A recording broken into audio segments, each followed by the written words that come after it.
Welcome to the Challenges of Change, the podcast where we explore the transformative journey towards self-improvement and personal growth. I'm your host, Laura, a mindset coach in the health and fitness industry, here to guide you through the hurdles that life throws at you.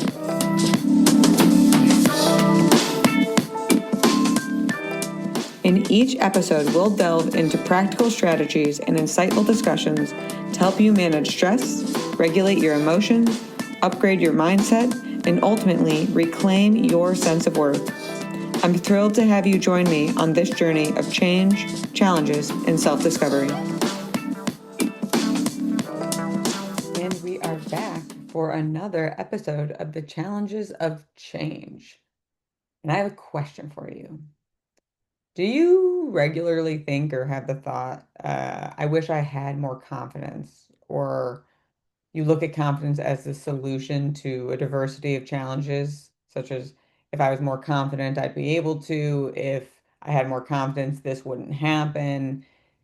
If any of that feels true for you, then you should definitely stay here and keep listening, because it's not that confidence isn't the solution, but when you understand the infrastructure of confidence, you might notice that there's something required first in order to help you stay courageous. Because anytime we're trying to build confidence, we're face to face with courage. We are having to navigate fear and be brave to get an outcome, results that hopefully build our confidence. And that's really how confidence is built. It's not a preceding component, it comes after you are brave and courageous. So that means, what are you doing and who are you being and what's supporting you while you're being courageous and brave?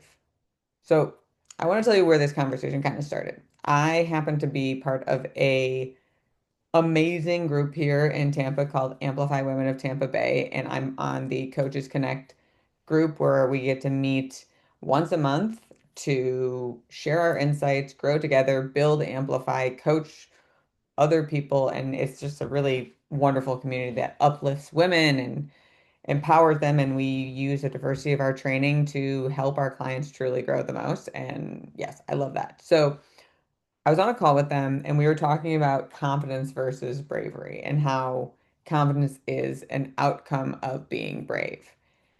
And it made me curious because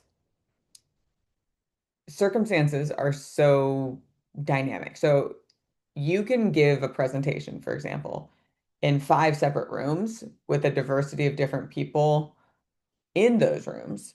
And based on who those people are, what the presentation entails, the evidence you get, the outcome you get is actually more of a reflection of the environment, not the content, right? So imagine if I went to a men's only group to talk about the importance of understanding periods. That might not feel as relevant, and the experience I get back, the feedback I get back might be kind of negative because that doesn't really pertain to them. So is the content bad, or is the container the wrong container? It's a container.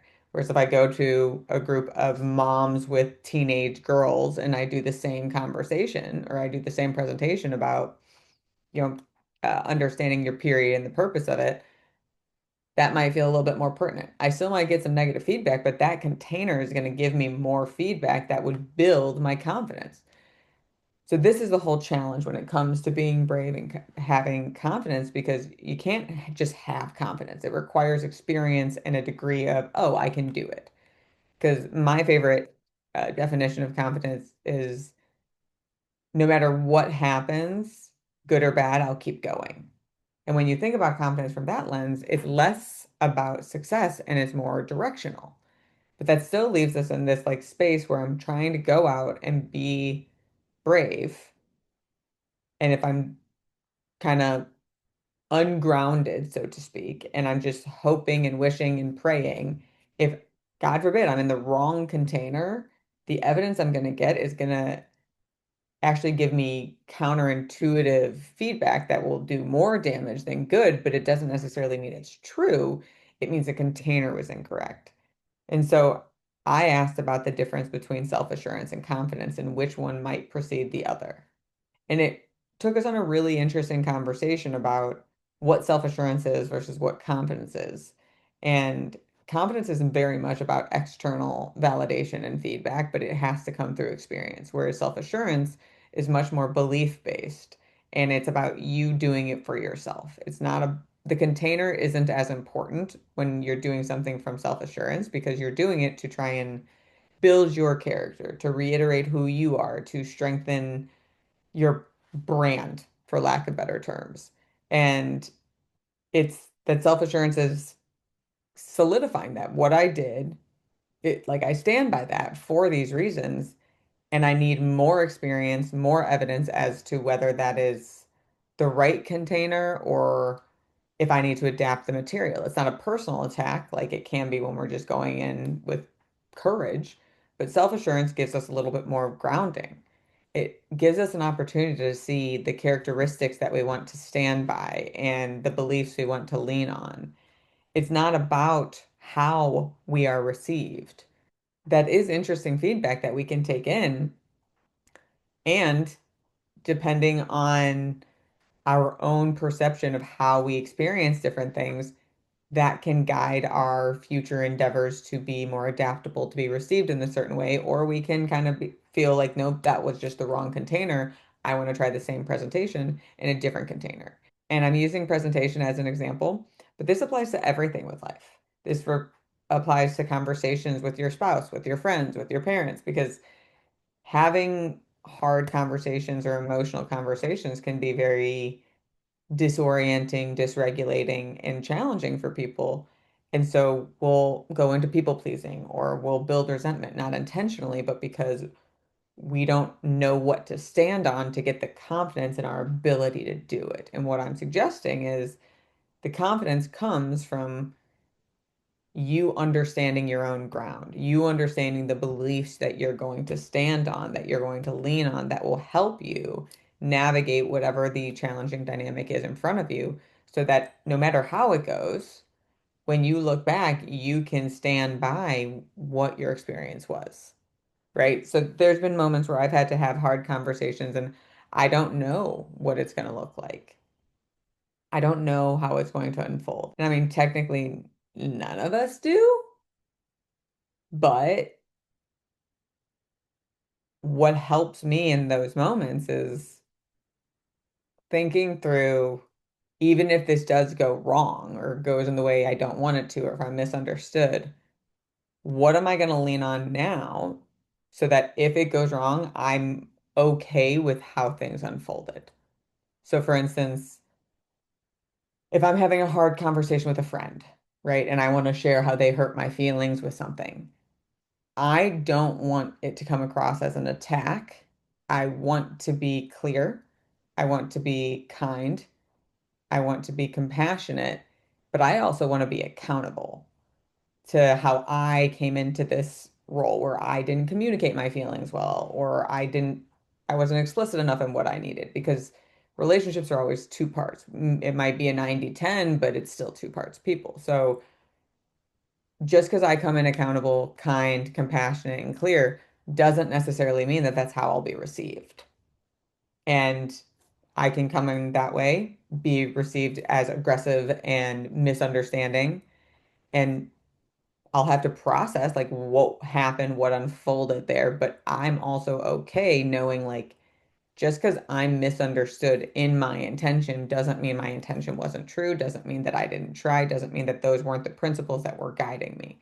Clearly, there's something in the middle that makes that intention not be able to be received. That is where the curiosity lies. And this is as like leadership written all over it, not just leadership to others, leadership to ourselves. Like I'm going to use others right now as an example to like move forward just because I think it's easier for us to apply, but this absolutely applies to yourself. So when you're trying to lead someone else and give them feedback, right? Most people are a little sensitive to feedback. No one likes to hear like, "Hey, you're not as good at this thing as we would like for you to be," right? And it's all about framing and positioning, but it's also about emotional understanding. And this is where emotional intelligence can come in a huge way. If you're going to tell someone something that they're not delivering on, It's very understandable for them to feel deflated, defensive, sad, or discouraged, as an example. As the person giving the feedback, you can try to prevent that. But by trying to prevent it, you also are doing them a disservice because as much as we don't like the uncomfortable emotions, that is a huge source of motivation. So if you want them to feel motivated to actually improve, you can acknowledge it and allow it and not leave them alone in it. Right? So if you're telling me that how I communicate is too direct and I come across as bitchy, feedback I've gotten before, right? Let's say I'm not me, I'm a different version of me. Let's say, what do you mean I'm bitchy? Like, I'm not bitchy. I am clear, I am honest, and just because like I'm clear and they're sensitive doesn't mean that I'm being a bitch, right? Let's say that that's my response. It wasn't, but let's say it was. As someone giving that feedback, you might say, I totally understand that perspective. That must be really frustrating for you because you're trying to be direct. You're trying to be clear. You're trying to be understood. And how people are receiving you is giving you the opposite, misunderstanding. That's really, really frustrating. Please understand, I'm not accusing you of saying that this is what you're doing. I'm saying there's a gap. You're not doing that, but that is the experience that has been communicated to us. I'm here to help you understand, and I would like for you to help me understand where is the gap? Let's see if we can understand that together. Because I don't think you want to be coming across as too direct, harsh, and bitchy. And yet that is our experience. So how can we navigate that together? How can we approach this together? How can we get on the same page? They still might come back as defensive, and you can be like, I don't blame you for doing that. That makes perfect sense to me. Do you feel like you can talk about this now, or should we readdress it? Or should we address it another time when you have more capacity?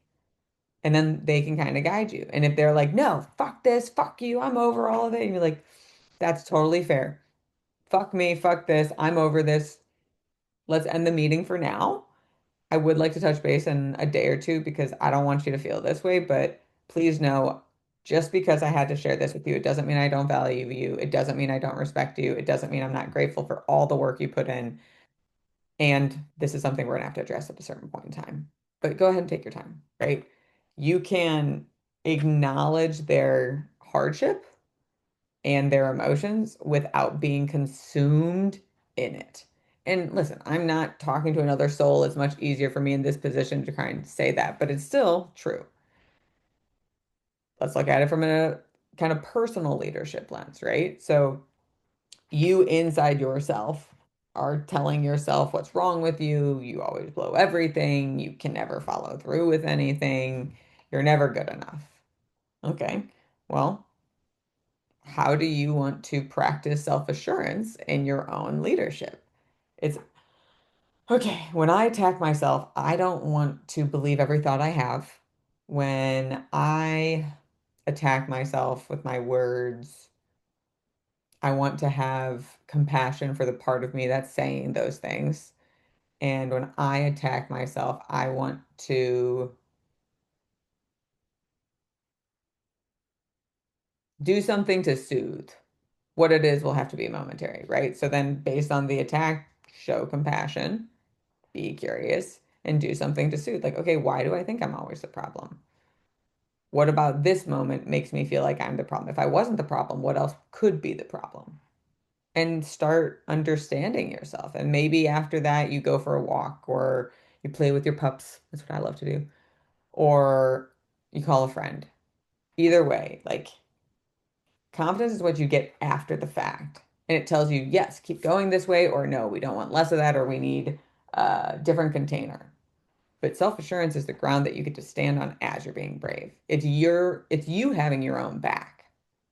That sounds like something we all need right now because being brave isn't easy and it's always going to be necessary. So this is my challenge to you. When you notice the desire for confidence, pause and think about your ground. What am I standing on right now? How am I going to have my own back?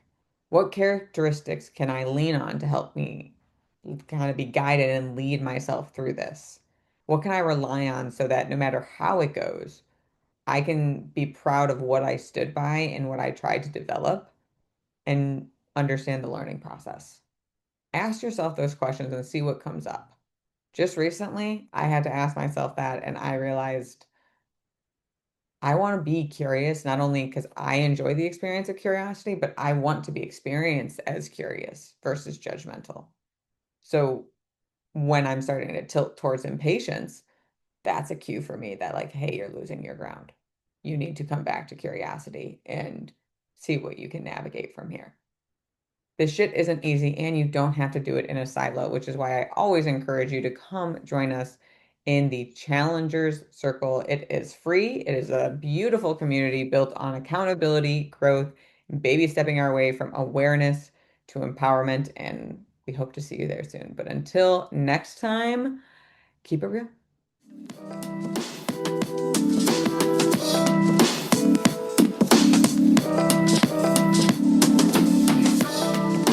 Thank you for joining me on today's episode of The Challenges of Change.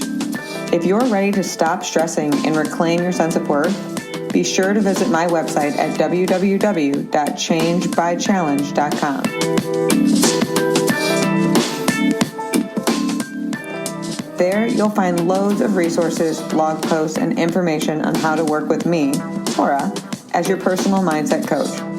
Remember, if it doesn't challenge you, it won't change you. Don't let burnout or any other obstacle hold you back from living your best life. Take the first steps towards positive transformation today. Thank you again for listening. Stay confident, stay inspired, and embrace the challenges of change. Until next time.